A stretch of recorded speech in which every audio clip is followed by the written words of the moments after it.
All right, welcome everybody around the world. Welcome to all my subscribers.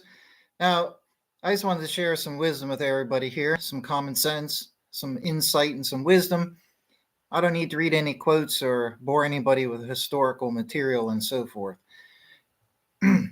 Excuse me. Everything I'm going to say is going to be to most people, it's going to be common knowledge.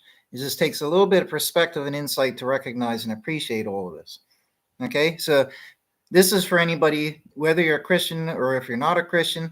If you ever wonder about Jesus, or if you've ever wondered about him, if you've ever doubted that Jesus is the real deal, then this video here is for you.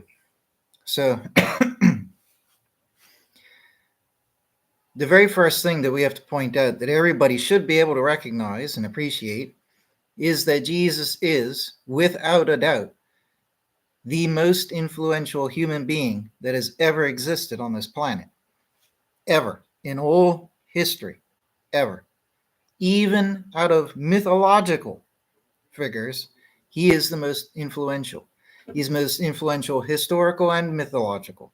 Okay? No matter what, you know what I mean. No matter what category you want to apply, he is still number one. He is the most influential figure of all time. Okay? Even what I meant by mythology is you have, cultures around the world that for thousands of years, Egypt, Greece, Rome, followed their mythologies and their mythological gods and deities, and they heralded them for thousands of years too, right? But they fizzled out. At the end of the day, Jesus is and always will be the number one most influential figure. And why is that important? Well, it's important for the following sensible reason. Number one, he had to exist. He had to be real. Like, he had to really exist. You couldn't have somebody be so influential and they didn't even exist to start with. This is why most historians today now agree, even if they're atheists, they agree that Jesus had to actually exist. Now, an atheist historian or non-Christian historian, of course, will not accept that Jesus was the Messiah or the Son of God because they don't believe in that. But they all agree now, generally, that Jesus must have existed as a real person. Okay? So, but forgetting what their opinions are, common sense shows that he must have existed. I mean, it'd be quite ludicrous to say that he didn't. But besides the fact, he did exist, and he was the most influential person to ever exist. Even Time magazine recognized him as the number one. Number two, if I remember correctly, was Napoleon. Then number three was the founder of Islam. Okay, but Jesus surpasses all other possible contenders. And this is very important to realize because, and to focus on, because if Jesus wasn't who he claimed to be, if he wasn't the authentic Messiah figure sent from God, okay, who was doing miracles and all these amazing, convincing teachings and everything, if he wasn't who he said he was and what is said of him, then he would not have been so popular. He would not have influenced as many people, and his popularity, his influencing, his following would have diminished and disappeared very quickly. Now, proof of this claim is that, proof that it would happen like this and disappear quickly. If you go look at the other most influential figures in history, i.e., number two, Napoleon Bonaparte. When Napoleon was alive, or another great one, Julius Caesar, another one, King Alexander, even King Nebuchadnezzar, take your pick, any one of the pharaohs, they were only popular and followed, okay, and influential while they were alive. And the more powerful the figure, especially a king or pharaoh and such, they would have a little bit of extension of that power even after death, because they would still have people who loved them, who adored them, and followed them and obeyed them even after death. But that always fizzled out very quickly. Okay, Julius Caesar, for example, and Napoleon, they were highly celebrated while they were alive. Julius Caesar got stabbed in the back, quite literally. But the point is after both of these figures, Napoleon and Julius Caesar, died, if you were to go and look at history, all of their following and influence dropped very, very rapidly. Okay, and it's the same with any other influential figure from history, any other human, the most influential, powerful figure you could pick. One of the Egyptian pharaohs, they were only popular and followed and all of that during their lifetime. When they passed on, yeah, they were commemorated and all of that, but the next pharaoh took their place, and all the attention was on the new pharaoh. Okay, and it's the same with every other place. So if you look at the most influential figures or any prospects, you know what I mean? For the most influential figures, it would be people who had tremendous power. Okay, people with, that power is what brings about influence, right? But people who had tremendous power, okay, and power can come from money, political status. They could be kings or powerful senators in Rome and all this, right? So you need to have power to be influential. Not always. You could be a very intellectual person, like, say, Socrates or Plato or Aristotle. They weren't politicians per se. They were, philosophers or scientists of their time. And they were greatly, adored and followed. But again, not to the extent that Jesus is, right?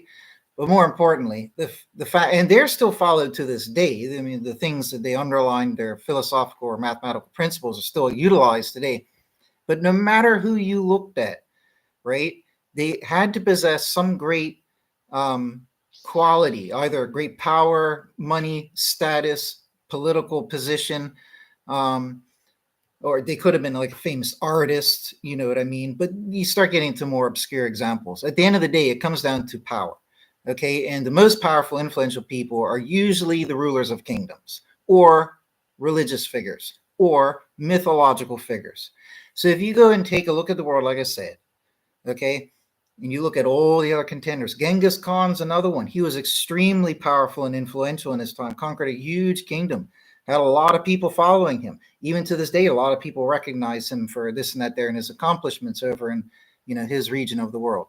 But Genghis Khan, like all the others, when they died out, shortly thereafter, all their popularity fizzled away. Now, if you compare all of that and all the other greatest figures from history, like I said, even intellectual great figures, none of them compare to Jesus. I mean, they don't even come close. They're not even the same ballpark or universe as comparing to Jesus.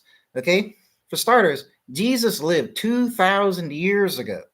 Despite the fact that he lived 2,000 years ago and he never had great power in terms of political status, he didn't have some great job on the earth. He wasn't a politician, a king, a senator. He wasn't any of that. Okay? He was this little simple, humble, hippie type person walking around talking a good vibe type doctrine. Be nice to everybody. Be loving. Don't hurt anything. Blah blah blah. You know what I mean? That's all it was. He didn't even dish out science like mathematics, like all the Greek mathematicians did, right? Who are still followed to this day, right? In their respective circles. But Jesus was he was doing something very specific, right? He didn't come out with some pioneering science. Like Jesus didn't write books on discovering gravity and the laws of physics, right? Jesus didn't Jesus didn't go around merely as a philosopher. Jesus went around as a religious figure with its own prescribed authority and this and that there, right? But Jesus went around as a religious figure teaching primarily one of the primary things. Okay? So his religious teachings are actually very, very simple. There's no book. He never gave a book. I'm not saying, don't count the New Testament, but he never gave us any book. He never wrote any books. And the only book he commanded to be written was the book of Revelation, right? So if you consider this, and considering that with the religion that he taught, for the Gentiles, for Christians, for the whole world to come to God through him, that religion just has one law, which is love. I mean, it's the simplest thing. So there's no book, there's no set of laws, there's no fancy rituals, there's no anything. It's the simplest, most universal, simple doctrine. Okay, you would think that if someone's going to be so influential and powerful and they're just a religious teaching figure, they're not a powerful senator or, you know what I mean, and all that they're not super wealthy, they're just merely a religious teaching figure, and they were to get so popular, you would think that they must have some super ornate teaching, you know what I mean, that, unveils everything. But Jesus's teaching and his religion or religious outlook, if you want to call it whatever, right? It's so simple. You might ask yourself, how could something so humbly simple become so popular, right? You could fairly say that. right? He didn't come out with some ornate science of physics, blending physics with religion. He didn't come out with something super ornate. It was just do unto others as you'd have them do unto you. A lot of the stuff Jesus said is quoting the Old Testament. Everything he did was very simple. How in the world could somebody being so simple be so influential 2,000 years later? But not only that, Jesus' influence and popularity only increased over the 2,000 years. This is the direct opposite of every other influential figure. Every other influential figure, the most influential figures, are popular during their lifetime and a little bit afterwards, but popular primarily during their lifetime, and then it tapers off. It's like a climb up and then a climb down. With Jesus, if you were to plot it on a chart, his popularity does not drop back down like a peak. It continues to grow over 2,000 years. You don't see this comparable with anything else. Um, for example, the Buddha, whether Buddha was real or not is irregardless. Even if, I like to put it this way, even if the Buddha figure was real, I'm not saying he's of God. I mean, Buddha denied God existed anyways. That's the whole point of Buddhism. They deny God exists, right? But even if Buddha was real, let's just say, and he had magic powers like the books in Buddhism say, let's just pretend, even if that's true, he is still not as influential as Jesus. Nowhere near, because Buddhism existed hundreds of years before Jesus. Okay, that Buddha was alleged to be here between 350 and 550 BC, if I'm correct. So he had extra centuries to gain more followers. He was along the same parameters as a Jesus type figure. You know, he was like a person, but he had like godly power and did miracles, right? So he's along the same lines as Jesus, same kind of category, if you want to put it like that way. And, religious teaching figure that could do miracles is what my point is. So he had more time. And overall, they've had 2,400, let's just say about 2,400 years to gather followers in Buddhism. But there's only about 500 million Buddhists in the world. So they have more time, same type of figure as Jesus, but yet they have 500 million followers. If you look at Jesus, how many followers in the world does he have? He has 2.5 billion Christians alone, not to mention the hundreds of millions of other people in the world who recognize Jesus. Okay? But keeping it strict in terms of and Islam too, arguably. Islam believes Jesus is the Messiah, just a prophet, but the Messiah. I'm not getting into all that. And you have about 1.8 billion Muslims on the planet. I don't know how many of them would say, oh, Jesus is the Messiah. Depends on whatever factions they fit in with and what they might uniquely believe. But the point is there's over 2.5 billion people on the planet who believe in Jesus. Okay? Not just believe that he was real, but, put some degree of faith and reliance on him in their life, i.e. that he has importance to them. So when you tally it all together, it's about half the world's population, if not more, who actually believe in Jesus like this. But keeping it strict again, in terms of Christians, 2.5 billion Christians, the largest religion in the largest group of believers of anything in the world, and that belongs to Jesus.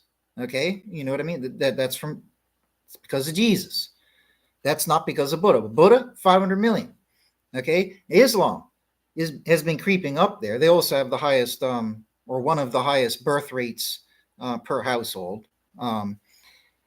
But anyways, their population has grown a lot, especially in the last century or so. But nonetheless, they not that long ago they were at 1.4 billion, and they are now at 1.8 billion. Just a short number of years later, it's growing exponentially. Very fast. But nonetheless, they have 1.8 billion. Now, they've had since around 550, 600 AD with, their founder and the founding of their religion and all of that there. Between 550, 600 AD is when that all started. So they haven't had that much less time than Christianity. Okay? And at the end of the day, Islam went around from its conception from its conception, Islam, and even up until the current times, to each their own in certain specific instances, Islam has always gained followers primarily by forceful conversions or coerced conversions. If you read the basic history, even their own history books on how it started, I mean, it's quite common knowledge that their founder and their founders had to gain followers. I mean, they came up with it, they had a new religion. Nobody had heard of it before, right? So the other way you can get people to believe that is by telling them about it. But as the record showed, nobody believed it at first. Very few did. I mean, very few. Even their own family members refused to believe. So, because it was a brand new thing. But eventually, what they ended up doing was raiding caravans, raiding small cities and towns and such like that there.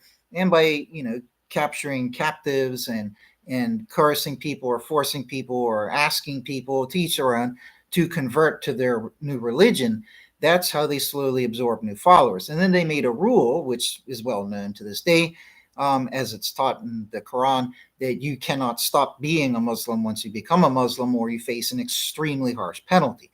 So, and that fear keeps people in that circle. Whereas with Christianity, yeah, you might get told, oh, you might go to hell if you deny Christ and this and that there.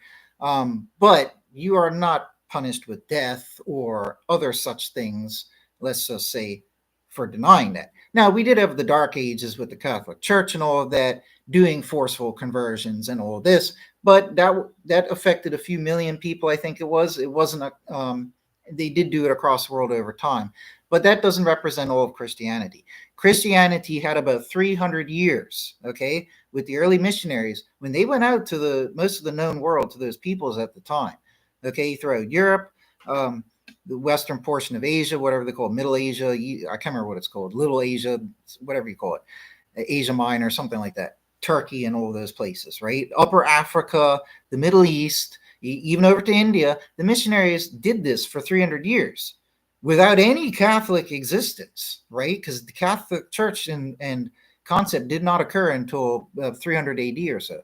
So for 300 years, the true Christians and the true missionaries took it out to the world peacefully, as was instructed by Jesus, and they were doing miracles. There are even pagans, very famous pagan writers. We can see in the argument between Celsus and Origen. Okay, I always get which one was the Christian, which one was the anti-Christian mixed up, but I think Celsus may have been the Christian and Origen was the non-Christian. And Origen wrote a whole book bashing, well, I don't know if the whole book was bashing Christianity or if huge portions of the book were bashing Christianity. But Origen was a very smart person. He did like a dissection of Christianity from like every fiber, from every angle, dissecting it and taking it down. It can be very convincing to people if you come at it with the wrong perspective. But these were all the peoples back then who hadn't heard the gospel, hadn't heard Christianity and the true Christianity taught yet, right? So they had biased opinions of it. So he wrote this big, huge work on it. And to defend Christianity, Celsus, if I have it the right way around, wrote a response to that. Okay, so we don't have Origen's original work. I think we just have portions of Celsus's, or maybe the whole work by Celsus. It's massive. I've read. It's absolutely ridiculously huge. I think we have the whole work, and I read almost all of it. It's just very large. And Celsus, again, is extremely intelligent. Probably had an IQ over 200 easily, absolutely mind-blowingly intelligent. My IQ is 150, and I think he puts me to shame. So he's got to be way up there. Celsus is extremely intelligent. And every single thing that Origen had shot down about Christianity, Celsus had a proper apology for, an explanation for, and in almost every case that I saw, could shamefully show how Origen had it completely uneducatedly wrong. So Celsus was this great example, and I almost forgot, well, I have forgotten at the moment why I even mentioned all of that, so hopefully that'll come back to me. Let me take a sip of my coffee real quick.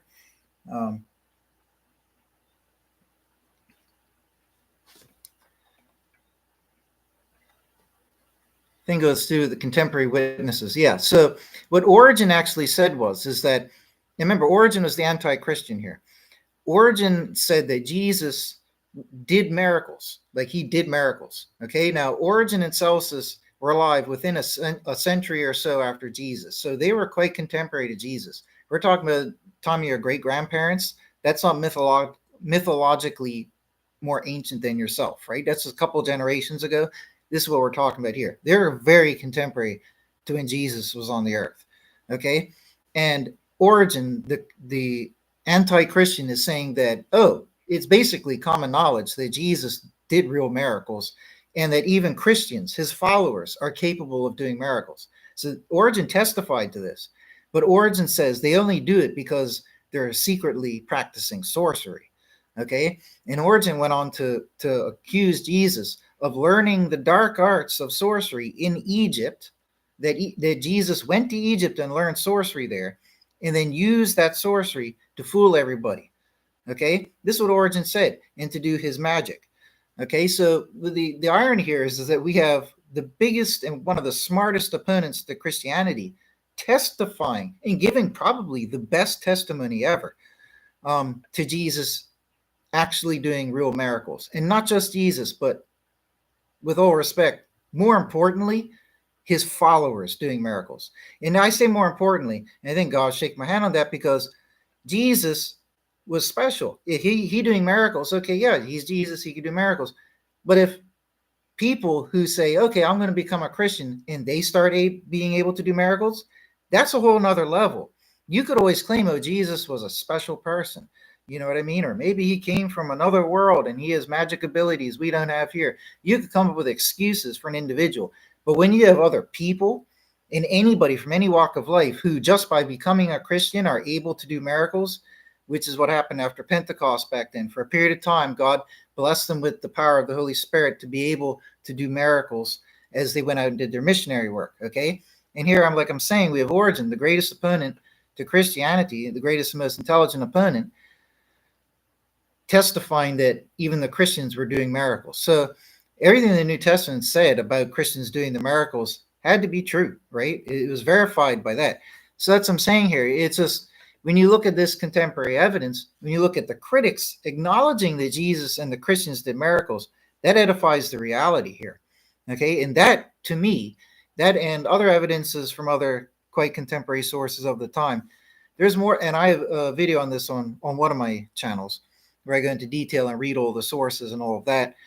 For example, Quadratus of Athens, in one of his short excerpts from his time, which was, like 1 or 200 AD, like within 100 years or so of Jesus, Quadratus of Athens said that some of the people who Jesus resurrected, who resurrected in Jesus's crucifixion and resurrection time, that they were still alive today.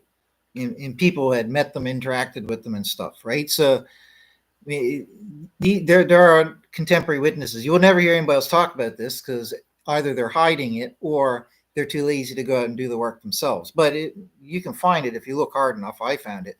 So anyways, the point is we have all this contemporary witness to him doing divine things, miracles. Even the Christian common people being able to do miracles like Jesus was doing. So what does that tell you? That shows you a reason for Jesus to be so influential over 2,000 years. That shows you a reason for his influence to only increase, because Jesus, like I said, wasn't a politician. He didn't have tons of money. He didn't have tons of land. He didn't own kingdoms. Jesus didn't have anything to his name like that there. And he didn't even have some ornate, fantastic teaching. It was just basically a very simple hippie type doctrine. Oh, love everybody, love everything, don't do any harm. You know what I mean? Lots of philosophers have been teaching that type of stuff for hundreds of years or more before Jesus. What was so special about Jesus? These are all the points I've tried to convey. Something unique there was something unique to Jesus, because even though he gave such a simple message in religious concept, okay, to love, you know what I mean, and have faith and you'll be saved and all of that, and to, abstain from doing what's wrong, but to love fulfills all of those things, and you don't do what is wrong when you love. That's what he says, right? But who would have thought that such a simple message from such a humble person would become the most influential thing on the planet 2,000 years later? Okay, you show me where are the people around the world, the 2.5 billion people, were praising and following the Egyptian pharaohs.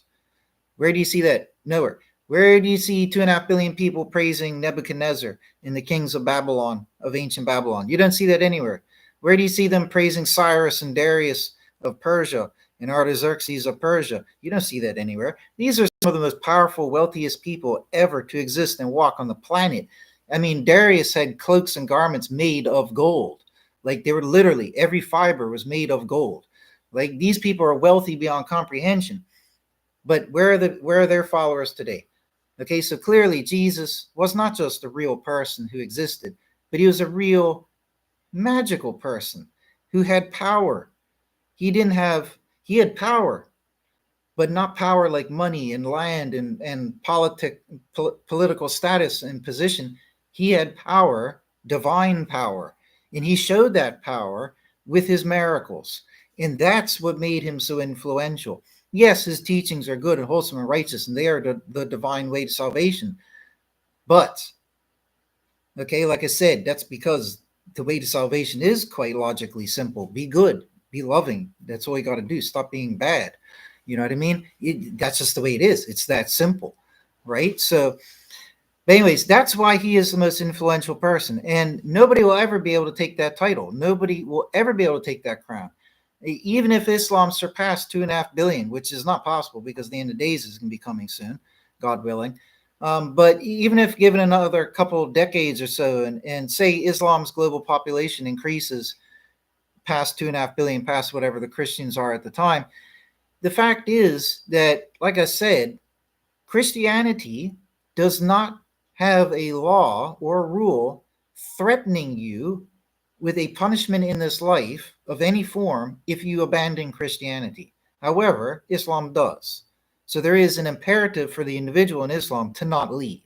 Whereas in Christianity, nobody's stopping you from leaving, okay, at all. Now, that's one thing. And how you get into the religions as well. In Christianity, it's, hey, you want to come to church with us on the weekend? Hey, have you heard about Jesus? With the alternative, it's quite the opposite. Okay, it's more coercion, forcing. Not nowadays, it's not like that. Well, sometimes in certain places of the world it is still, right? But in ancient times, during its origin, that's how the majority of its followers were gained. Once they had enough people tangibly, visibly following their religion, then when they migrated around trying to spread the religion, they didn't have to use as much force because the onlookers would be like, oh, well, there's a lot of people who believe it. You know what I mean? Right? But at the start, it's just like, oh, you're a group of a couple dozen people. Why should we believe your religion? No, we don't want to convert away from our heritage, and then conflict, right? So you can't compare the two. Jesus and Christianity did not gain the 2.5 billion followers through coercion and forced conversions and this and that there. Yes, millions were gained by that through the practices of the Catholic Church, through their abuses, but nonetheless, at the end of the day, you can't compare the two. So even if you gave another couple decades and the population of Islam climbed past Christianity, it could not be said that their founder is more popular than Jesus. Why? Because when you compare how it was gained, you see what I mean? It's not the same. It's like saying, who's the better fisherman, right? You've got somebody out there with a fishing rod or a fishing line, and they catch 1,000 fish. Then you got a guy walks out on the boat. He's got some contraption, throws it over the thing, presses a button, bink, and all the fish magically, get caught in a net and drug into the boat. Now, we can sit here and arguing over, oh yeah, both people caught 1,000 fish. That guy's more efficient because he did it quicker. At the end of the day, who's got the skill and who's the real fisherman with the fishing skill? It's the one who's using the rod and actually fishing and catching the fish one by one. That's where all the skill and everything is involved. Okay? When you just have this entrapment method where you throw out a net and just catch everybody. Okay, if you see where I'm going with the allegory here. Okay, that's not the same. Okay, that's not the same at all. And I use that fishing allegory because Jesus uses a fisherman allegory where you're trying to spread the gospel to people. It's like you're fishing amongst people, right? So, anyways, so at the end of the day, folks, Jesus is definitely real without question. And he is this influential, completely opposite of everybody else. He's climbing up while everybody else is dropping down. The only explanation for that is because he was miraculous. That's simply it. And you got the other contemporary witnesses from a multitude of different sources back then that said that when during the time when Jesus was crucified, the world went dark, the sun went dark, there's an earthquake. There's multiple sources, about between half a dozen to about 10 sources, different sources that say that, half of which are Christian and half of which are not even Christian, but they all collectively agree upon the same principles, which is at that time period, which happened to be Jesus' crucifixion time, the world went dark as such. So we did have those miracles which are testified to in the New Testament, right? So overall, there were uh, miracles of nature that verified his authenticity in his time, arguably also the resurrection. But we aren't witness to those things. We have the textual witness to his resurrection, which is the New Testament, but you either choose to believe that or you don't. We also have the other contemporary witnesses to the crucifixion time miracles, like I just mentioned, okay, which is outside of the Bible, which acts as good supporting evidence. And then we have, like I said, Origen and Celsus and Quadratus and other sources that talk about and testify to the miraculous nature of Jesus. Again, half of which are Christian, half of which aren't Christian. So we see this. We see pretty much equal evidence across the board from Christian or non-Christian sources that Jesus was real. And in terms of ancient contemporary record, Jesus was real, and he had magical power. He had divine power, or he exercised divine power. And since that is the anchor point, those are the ancient contemporary witnesses to his nature, right? From Christian and non Christian witnesses. Okay. That's the anchor point from back in that time, contemporary. 2,000 years later, now, okay, we can see that that is the trustworthy anchor to come from. And it is therefore an explanation in first domino as to why Jesus is so influential as he is now. He's also so influential as he is now because he is real. And because he is real, he does have a tangible benefit in people's lives. When people pray to him, 99% of your prayers may never be answered, but 1% of your prayers might be very important. And he might answer those. It might be once in your life, right? There, you do not exist in a world where the 2.5 billion Christians all live in disappointment with Jesus. Like, you do not have 2.5 billion Christians who stubbornly believe in Jesus, even though they really don't believe in him and find no reason to, and don't sense or see any tangible interaction of him in their life, right? Or reciprocation of anything in their life. But what you do see in the world is out of the 2.5 billion Christians, yeah, maybe half of them feel like nothing ever happens, right? Or that there's nothing. And they might just be the pessimists, right? But at the end of the day, a lot of Christians are going to tell you that, oh, no, Jesus is real. He's made a huge difference in my life. He helped me to stop doing this. He helped me to stop alcoholism. He helped me to stop drugs. He helped me to stop, this certain sin that I used to do. Lots of people have stories like that. Lots of people have stories that Jesus came to them in their dreams and helped them. That he came to them in visions and helped them. Prisoners, people from Islam, other religions, have visions and experiences even while in prison. Jesus appears in the prison cell and tells them to convert and all this and that there. And they do. People who have been in accidents and injuries, and they ask Jesus and God for help, and then they're healed in Jesus' name. All sorts of things like that there, right? So it's not right. We do not live in a world, and it's not right to say that we live in a world where you got 2.5 billion gullible people who believe in something that has no tangible reciprocation at all. No, there are 2.5 billion people, and a huge chunk of them, if not the vast majority, do have a tangible, reciprocation. I can't say benefit because that's a selfish thing to say, but a reciprocation, right? They believe in Jesus, they pray to him, they may not ever hear him speak, but there is some reciprocation there. Prayers are answered, help is given. You know what I mean? It does happen. It may not happen every time that you want, but it does happen. And if you were to ask every single of the 2.5 billion Christians, you would get the true number, whatever it is. But I guarantee you that there's going to be hundreds and hundreds of millions of people who will try to guarantee you that, no, I asked for this and he granted it to me. I could tell you stories like that happened in my lifetime where my life was saved because I prayed to God and Jesus. Okay, so lots of people have personal lifetime testimony of their own, and that's why Jesus is the most influential person. If he wasn't real, okay, if he didn't have that real divine magical ability and power that he exercised, if he didn't have any of that, and he was just a regular person with a hippie, wise, happy, good, loving teaching, then you would not, I'm telling you now, you would not have 2.5 billion Christians today.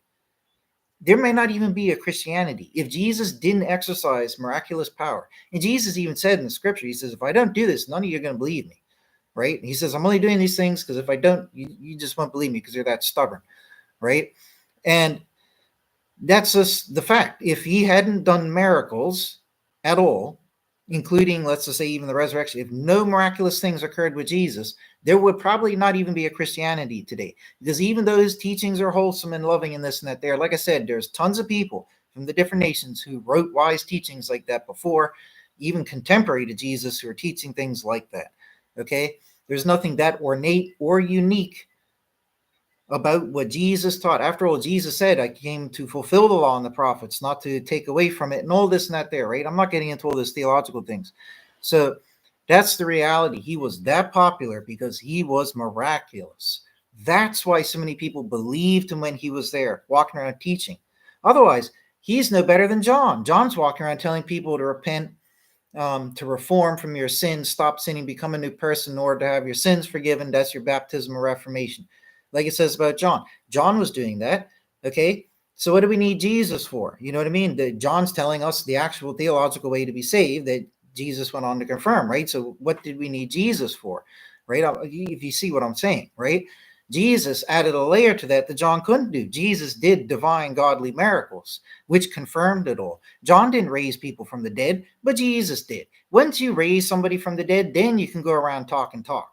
Okay? There are none of the sorcerers from the other nations ever rose themselves from the dead or rose other people from the dead. Not one of them. It's not possible. Okay? But Jesus rose Lazarus from the dead. Okay? In front of many witnesses. Okay, and Jesus was risen from the dead, which confirmed that Jesus didn't raise himself. Because how can you raise yourself if you're dead? If you're gone, how can you raise yourself?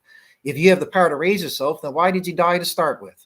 You know what I mean? But Jesus said, my power is not my own, but it's God's. God's the one doing all this, and he's the one in charge and calling the shots.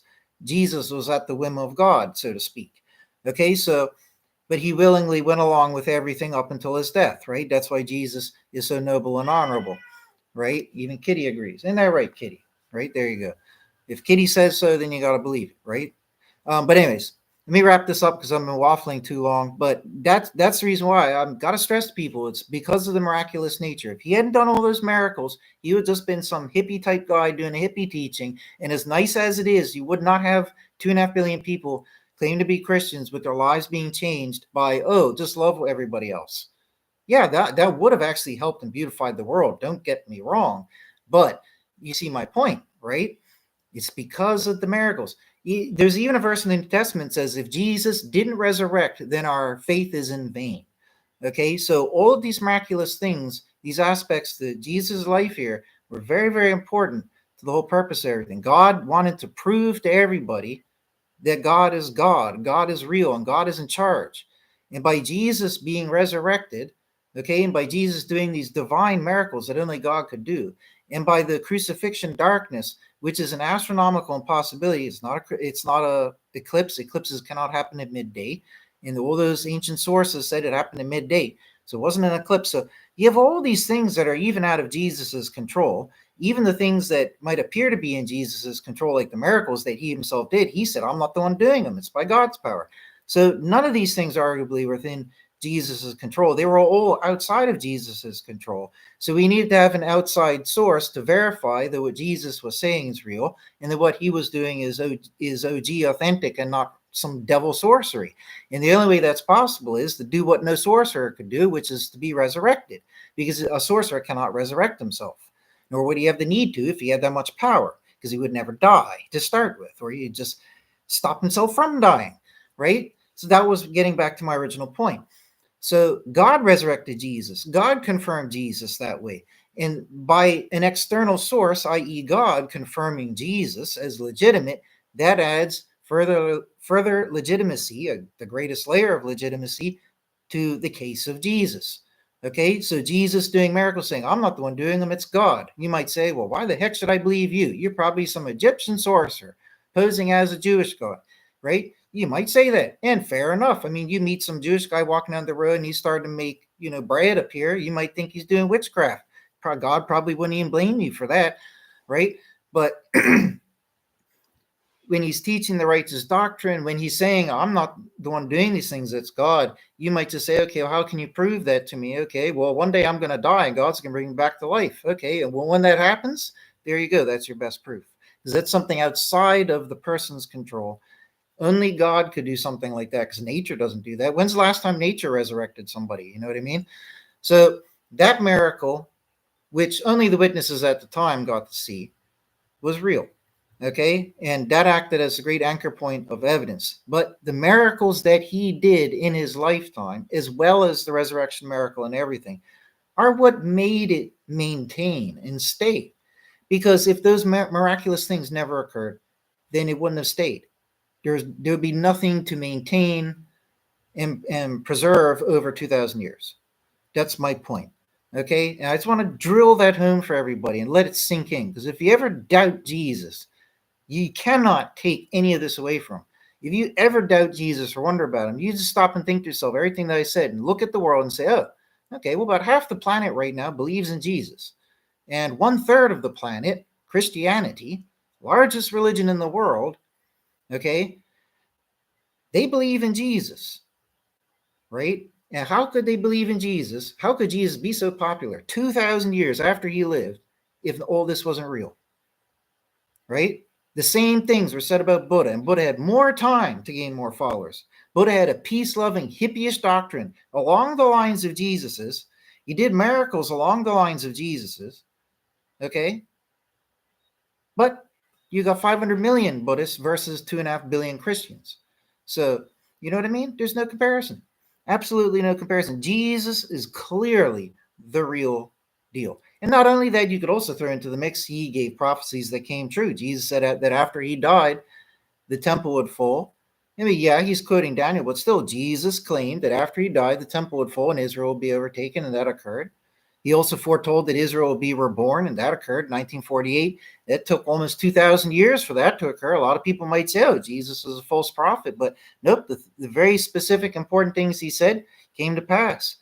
Right? Jesus wasn't there with a sledgehammer taking down the temple in order for his prophecy to come true. Those things came true after he died.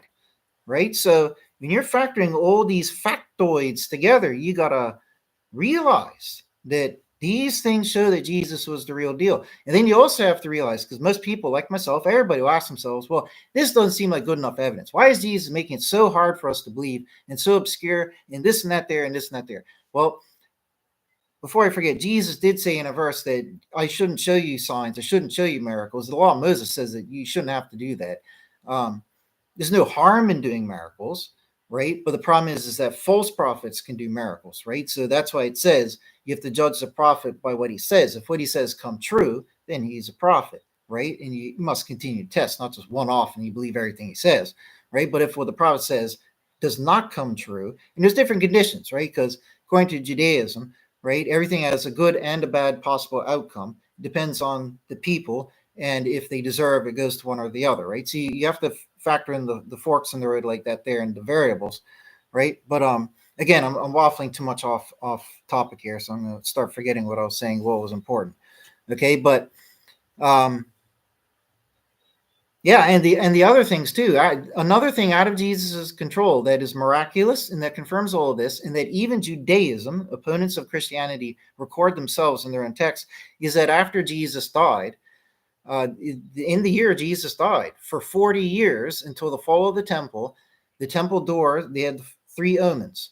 The temple doors would open and shut by themselves. The continual flame will keep extinguishing itself. Even if they're there trying to light it, it will keep going out.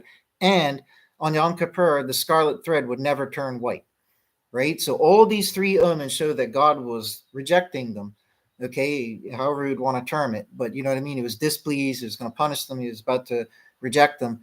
And for 40 years, these omens occurred. And lo and behold, it occurred when Jesus died, okay? And which all fits in Daniel's prophecy in chapter 9. Messiah would be cut off, and then soon thereafter, the temple in Israel would fall. Okay, so, and these are the things that Jesus quoted, he referenced to, right? So if Jesus was just some bogus guy making up stuff and he didn't have this divine, miraculous nature to him, then if some regular guy quotes these things, it would be astronomically impossible for them to come true.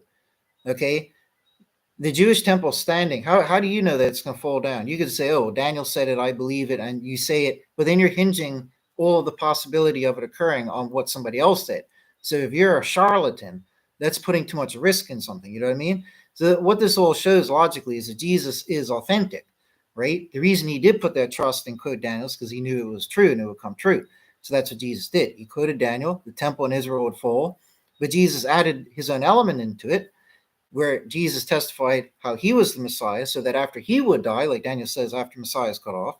So Jesus did add his own identifying element into that, therefore making it unique from Daniel. He didn't just, adopt everything Daniel said. He also added a variable condition, which makes it unique, where he said, oh, no, by the way, I am that Messiah figure. So after specifically Jesus, die, there you go. And by doing that, Jesus, by identifying himself as the Messiah figure in Daniel's prophecy, is also locking in those time periods that Daniel spoke about. And once you do that, you can see the mathematics proves Jesus, because King Artaxerxes is the only king, according to the Bible and history, who made the decree that is spoken about in chapter 9.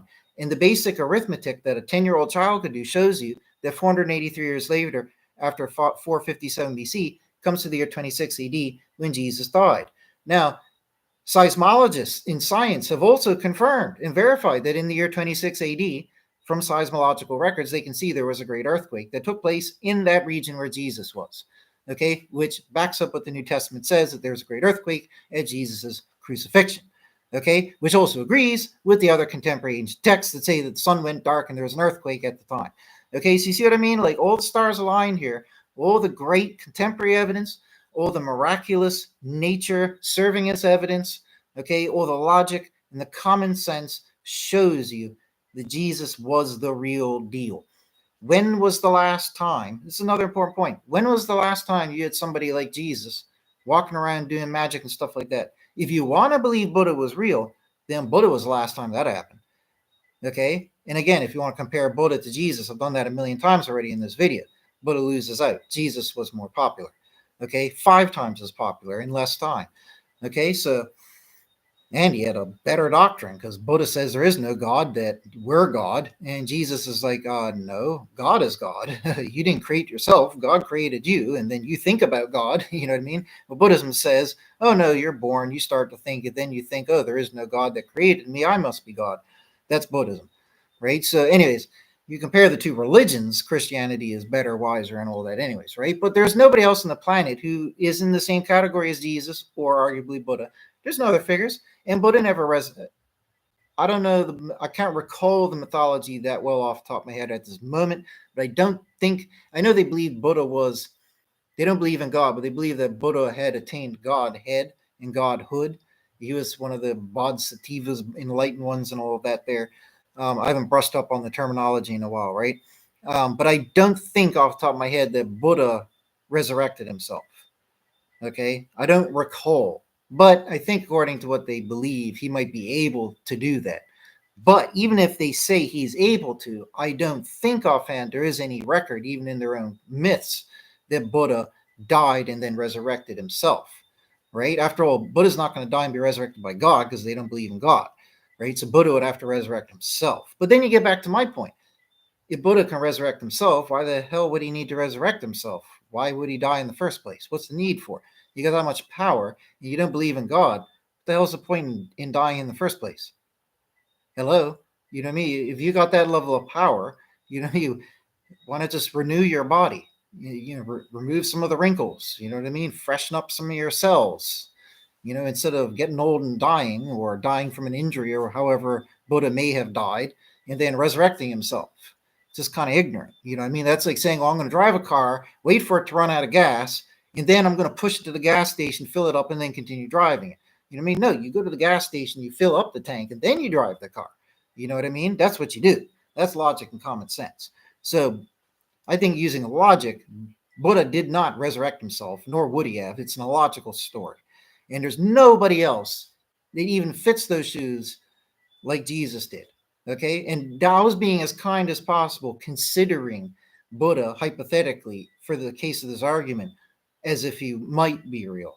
Because nobody else from mythology would I consider as being real. Okay? I just, for argument's sake, said, okay, let's take Buddha because he's so similar to Jesus in those certain aspects. Right? But the point is, even if you consider Buddha, there's no other contender. Who else has come to earth claiming to be the Son of God, claiming to be from the heavens, up there with God the Father, coming down here, hey, I'm the Son of God, doing miracles. I can bring you back to life. God will bring me back to life. There's life after death. Who else has gone around doing that and doing miracles and resurrecting people and being resurrected? Nobody. Nobody in all human history has ever, ever done that. You know why they mummified the pharaohs? I studied it. Why, Kitty? Do you know why they mummified the pharaohs, Kitty? Really? Oh, he actually answered me too. He yawned. Oh, were you actually giving me an intelligent answer? He blinked too. Is that right, Katie? He's actually correct, ironically, because they believe that when they die, their bodies would just sit there. So they'd have to, like asleep.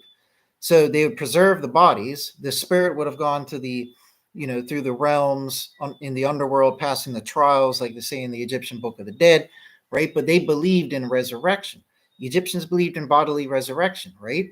Now, that's why they preserved that body, because in that sense, the body's asleep, but it's going to wake back up, right? So Mr. Kitty was correct there with his little answer there, which is kind of cute. But nonetheless, um, when's the last time you saw a pharaoh resurrect? They've been sitting there wrapped up old and nice and amazingly preserved. It's quite amazing. It's almost miraculous how well they preserved it. But the miracle of preserving a body for 6,000 years is nothing compared to the miracle of resurrecting a body. You know what I mean? So you can't compare the two. So there are no other contenders that compare to Jesus at all. Period. None. Even if you want to say, oh, there used to be a sorcerer. There used to be a sorcerer and he had real magic powers. He could do this and he could do that. Then you ask, okay, well, did he come back from the dead? No. Oh, okay. Well, nobody else compares to Jesus. That's my point. So, and why would Jesus need to come and show us all this stuff? Why would he need to come and do miracles and exert all this magnificence? Why? He said, so that you will believe me. And what did we have to believe from his mouth? Well, it was how to be saved. How are you saved? By being a good person. So he came here to do away with idolatry, to teach the world to stop worshiping other gods and idols, and to only worship the one true God who has no image, right? And to be loving and good in all ways. Very simple, loving, wonderful, universal, wholesome message. You know what I mean? Absolutely wonderful. And if Jesus, if the Messiah, if God was to send somebody like a Messiah down to earth, I would like to say that they would have to give a universal religion that could be accepted by anybody in the world. And that is the type of religion that Jesus brought. Okay? He didn't bring anything new, right? But if you want to term it like that, that's the religion that Jesus taught, brought, reinforced, whatever you want to call it. Okay? That peace loving, wonderful way to salvation in God, which is not dogmatic and full of fluff and nonsense, is just straightforward and simple. There's good and there's bad. Stop doing bad and just do good. It's so simple. That's all you got to do. That's all you got to do, right? And that is, in my opinion, the perfect type of religion. And if God is real, and if God was going to send a Messiah down to save us, the Messiah is not going to come down and save us through magic powers. That would be cheating, and Jesus didn't do that. But he would save us by showing us how to earn our salvation, how we can earn it by becoming worthy people, to live on earth as it is in heaven, to be good people. If you never teach the children how to be good children, you're going to have a terrible house, right? So it makes sense to me if God's going to send a Messiah down, the Messiah is going to at least teach people how to be and how to act, and it would be a sensible instruction. And what we got with Jesus is just that, as simple and sensible as it can get. Okay, that's the beauty of it.